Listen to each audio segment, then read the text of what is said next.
Bonnie Greer, watching all of this, which arguments are going to play most effectively with the public? Will it be a consumerist argument about the money in their pocket, or will it be more about power and sovereignty? I think, first of all, I'm 101% for Remain, so let me just say that. But let me just say, in behalf of Leave, I think they've missed a trick. I think that they have played on the playing field of Remain, where they cannot win.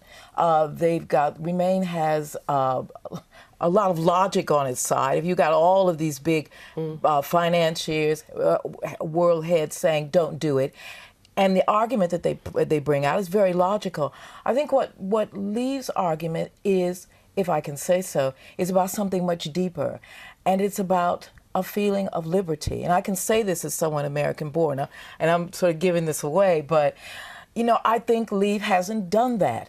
All the Leave people that I know, and some of them are my friends, when you talk to them in private, they're coming from a very emotional, deep place. You don't get that in the campaign. So, in other words, you're getting a campaign where Remain is setting out the very logical, and I think will make sense to people, arguments against what I think a lot of Leave people feel. What do you say to that? Because I suppose conversely, you could say Boris Johnson and Nigel Farage are out there as big personalities. You could say with quite a lot of passion, but do you think it's been lacking in the campaign generally?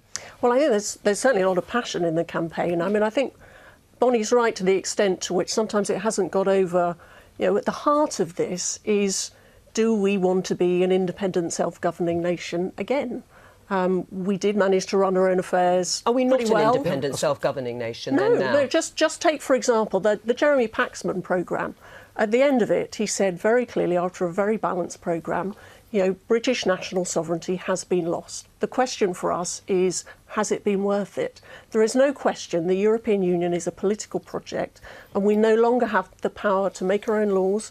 We should take back control over making our own laws, deciding our own immigration policy, and deciding how we spend our own money. But Teresa, the problem is this. If you make a campaign that says take control, you have to convince people that they don't have control. And that is a very nebulous, huge thing. Whereas if you talk to people about not being able to take a holiday, or your grandkid, which the Telegraph shows today that people over 65 are now going into Remain, and I think it's because a lot of them are thinking, I don't want to deprive my grandchild of the possibility of working in Berlin. You have to counter that kind of argument. I know that you can, but the campaign doesn't give that sense of all of that. What about on the Remain